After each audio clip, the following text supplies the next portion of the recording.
This is the very first mask I ever wore. Whoa. This is actually this mask right here. I'll show you. This mask here.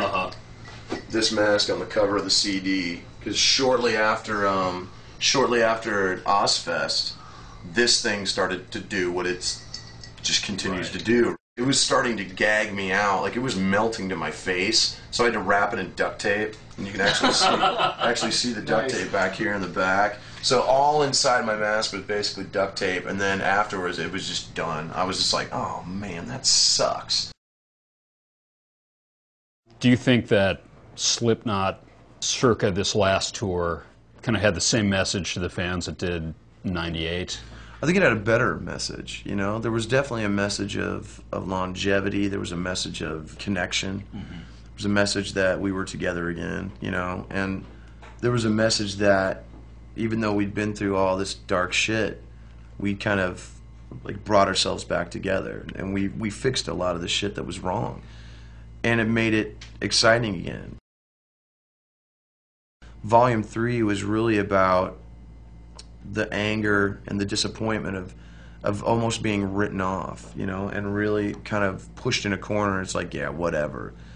We're not that band. We're not going to let anybody push us into a corner and write us off, you know. So a lot of that fire came from just basically everybody pulling themselves together and coalescing again and just basically saying, let's eat the world alive.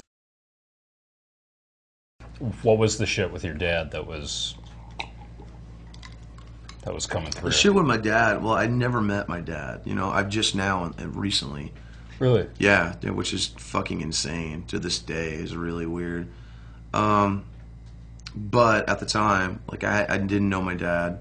I didn't know his name. I didn't know what he looked like. And for some reason, that was just that really fucked with me because of my, you know, the way I grew up, you know, very poor, very kind of out of touch, you know. I didn't have the chance or the opportunity to learn a lot of the stuff that parents teach their kids, right. You know. I mean, to this, yeah. I mean, especially to have like a masculine father exactly. figure. So I dealt with a lot of issues growing up, you know, and I, you know, I didn't meet my dad until I was 32. Wow. So yeah, I mean, it was heavy, and now we have a great relationship. But at the time, I didn't know anything about him, so I was like, he wrote me off, and he bailed, you know, and you know, came to find out that wasn't the case. But at the time, I didn't know, so I had a lot of bitterness, you know, and I'd asked my mom about it, and I asked my family about it, and nobody would tell me. So I was like, I was stuck, right? And it really fucking made me mad because I didn't know who I was.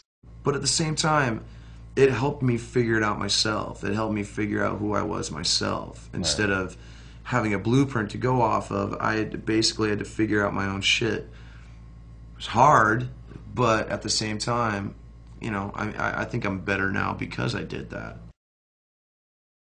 We had 3-4 strikes against us to begin with. We were a 9-piece band from Des Moines, Iowa. At the time, playing brutal metal.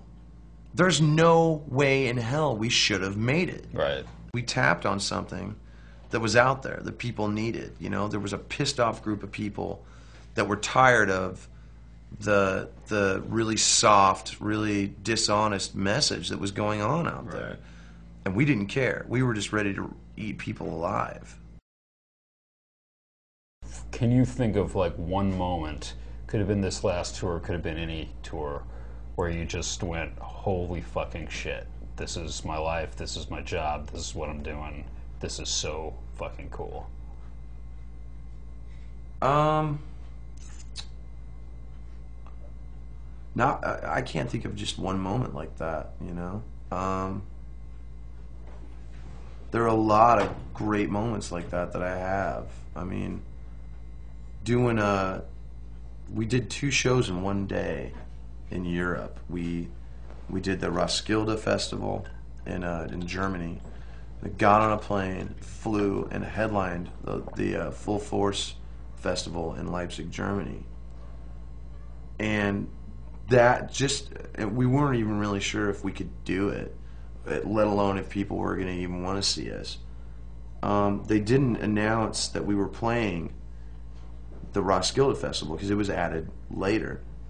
until, I don't know, like 2 or 3 days beforehand. We stepped on stage, and it was just people as far back as possible, and it was insane. It was the middle of the day.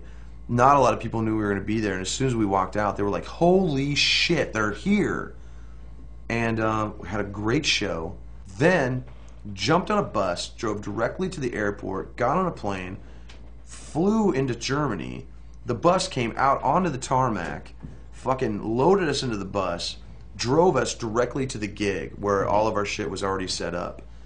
We had maybe 25 minutes to catch our breaths, and sampling started. Wow. And it was fucking nuts, man. Like, it was, I was like, are we really doing this? And we walked on stage, and like, it was just a sea of people all the way back.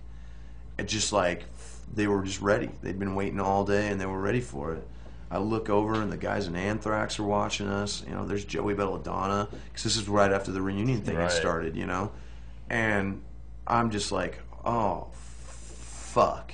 What is going on here? You know, it was crazy.